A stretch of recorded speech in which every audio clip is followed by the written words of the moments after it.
Hello friends, look at these beautiful flowers. I have to capture them today because it's possible we're going to have frost this weekend. It is the middle of October, but they're just delightful to me. Mist flowers are still going on. The cosmos are still blooming. The bees are still visiting. Interesting thing, the grapevine is pretty much done. I didn't really realize that they lost their leaves before frost, you know. These little asters are just getting ready to burst out and bloom. It'll just look like almost snow drift over here before long. See the little tiny blooms, little tiny. This guy's hanging on. That's the hibiscus kind of thing. When I first rescued the garden, which at that time was only this strip right here, he bloomed so nicely for me, and I don't know what to do to get him to do again. The squash is starting to turn orange, and I see some sort of bug on it. I need to get that off. There's another one, so I'm gonna go ahead and pick those probably today. The squash plant's dying. It's not, you know, it's getting its end of its life. We got lots of smartweed, which is one of my favorite weeds because it's such a pretty little autumn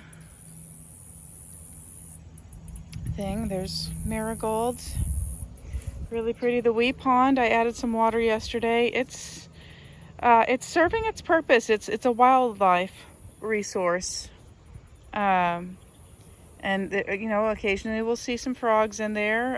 Occasionally a dragonfly will visit. I always have to clear the mint out of it because the mint, as you can see, it gets in there and becomes like a underwater weed. I didn't know mint would do that. Gonna leave these because they are winter food for several birds. The cosmos is ridiculous. It's everywhere. I'm gonna be piling up some weeds on top of these guys before long. I probably ought to just cut them down while I know where they are and pile the weeds on top of them. Yeah, the cosmos just is invading my space. Some birds have already been making use of the coneflower seeds. That's really good to see. The birds are starting to recover their numbers. Amaranth. I'll probably come and get this as well as the pumpkins, the squash. I found another avocado tree. I think I've got 3 or 4 of them now. So when you put avocado pits in your compost, you end up with so this is an edible weed that I planted earlier this year, and I noticed that it definitely has seasonality. These are little tiny leaves, are so cute. This is, what do you call it?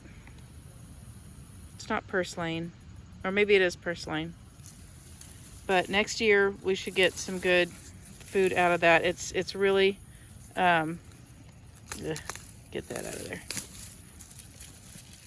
It's very leggy right now. That's what it does at the end of season. But while it's in season, it has big, fat, almost like succulent leaves. And honestly, the more weeds I rely on, the better my garden seems to serve me. Yes, here's another one of the volunteer avocados. We cut down some of the banana, the hardy banana, and one thing that occurs to me is those leaves can be used to wrap food. They're organic food wrapper. And I've got another banana right over here, and more of my amaranth. It really is time to get the amaranth, isn't it? Because I can see they're all full of seeds. Here's the Chinese princess tree starts. They just keep coming up everywhere. There's another one. The goldenrod is coming to the end of its season. Oh, here's some of those asters that have already bloomed. Aren't they just lovely? Just little tiny white flowers with little tiny yellow, like little beady daisies. But the goldenrod is still doing well. I had hoped to capture a lot of butterflies out here for you, but we're thin on butterflies. So this squash I gave up on getting any fruit from, but what I've been doing lately is eating the squash blossoms. Once or twice a week. See, there's a couple. I'll probably eat those at lunch today. 1, 2. You know, it's not going to give me fruit. All right, I'll just eat the flowers. Yeah, I'm not. Next year, I will. It breaks my heart to cut down anything that turns into flowers like this. But I've really got to, especially look at how much the bees love it. It's not like I'm going to get rid of it. What I want to do is just have it in that corner over there near the road, because it's not a food plant. The cosmos cannot be eaten. So put it near the driveway where it's all right to have tall things. That's the north side of the garden, so it doesn't shade anything. You know, the shade is falling on trees. And oh, I see a butterfly larva. Look, it's a Gulf fritillary larva. So yeah, let them grow where they're not going to get in the way of things. And I can't tell you how many times I did pull them up and cut them down, and still this is why they're called invasive. They just landed all over my garden. I mean, even my pokeberry has not been that invasive. Ooh, and there's pokeberries. Oh, more squash blossoms. Yeah, I'm gonna have quite a squash blossomy lunch. Blueberries. There's one. There's another one. They've been doing pretty well this year. I think. Well, that one gets too much shade, so it's not grown. This one's grown and that one's grown. I gotta get some sort of netting for next year so that we actually get to eat the blueberries ourselves, because we did not get hardly any. And I'm afraid to go around it because of all the bees. All right, excuse me, I'm coming through. Not surprised to see that both the crepe myrtle and the bush clover have come back, but we did defeat a large colony of them. This is my asparagus. This is my oldest asparagus plant, and it's as tall as I am. It's actually taller, and oh my gosh, look at this. The clematis sent out one late bloom. How pretty is that? But yeah, my asparagus, oh gosh, wow. I bet you if I stood this up, it would be like 10 feet. There's my other asparagus, and I've got to clean out these trees. Look, cosmos everywhere. There's asparagus growing all throughout here, hopefully. Yeah, here's one. I did not keep this clean at all this year. I don't think I even kept up with it like even into June. So definitely let this go wild, and I don't regret it. I'll take care of it more next year. Very sad to see that my shadberry, Serviceberry is dying. Oh, bless its heart, it's trying to bloom.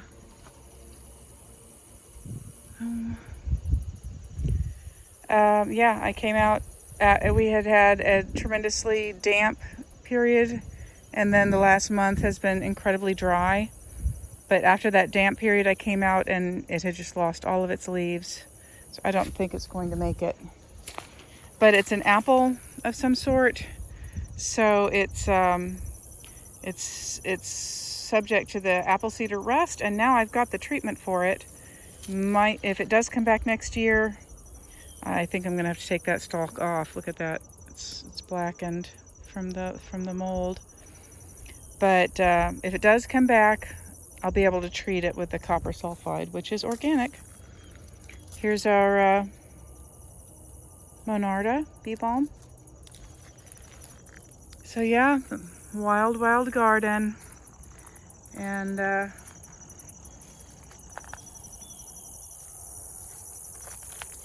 frost coming, so this is our last hurrah. Hurrah. Hurrah, little bees. You get you some food. Get you through that winter coming. Winter, which is crazy now. You end up waking up so many times during the winter, it's harder to get through it than if you just got to stay asleep the whole time.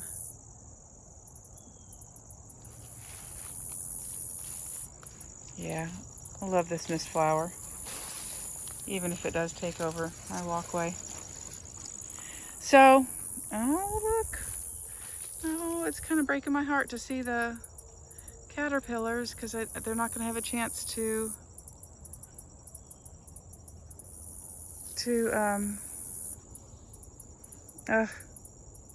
pupate before frost comes. Garlic is starting to come back. I need to move that because it gets too much shade here. I've got to trim some of these vines that are coming from all the way over here in the strawberry field. I've got to find something that can grow here and handle shade. Probably I'll just see if I can get the mint to grow here. I've got to move these strawberries because they don't get nearly enough sun with this here. See, that's part of the planning. You know, I was like, oh, that'll be a great place to put a trellis, and I did not consider how it was going to shade that spot. Yep, lots of things to think about. One thing that I think I'm going to do with these gorgeous flowers that are taller than the edge of the roof, I think next year I will put them here. I think I mentioned that last time. Put them here and let them grow up. They'll shade and probably provide a habitat for spiders. That'll help catch some of the bugs. But it'll shade this wall that gets the morning sun and, you know, heats up our living room and our library. So that'll be nice. So I actually, in anticipating that, I put some compost in the ground here. So, you know, that's loosening up the soil there and adding some nutrient, and I'll be able to plant those guys on top of that, and they'll have that resource of nutrients. Golly, it's wild and it's beautiful, and I'm just going to appreciate it for what it is. All these gorgeous garden. All right, let's end where we started. Be well, y'all.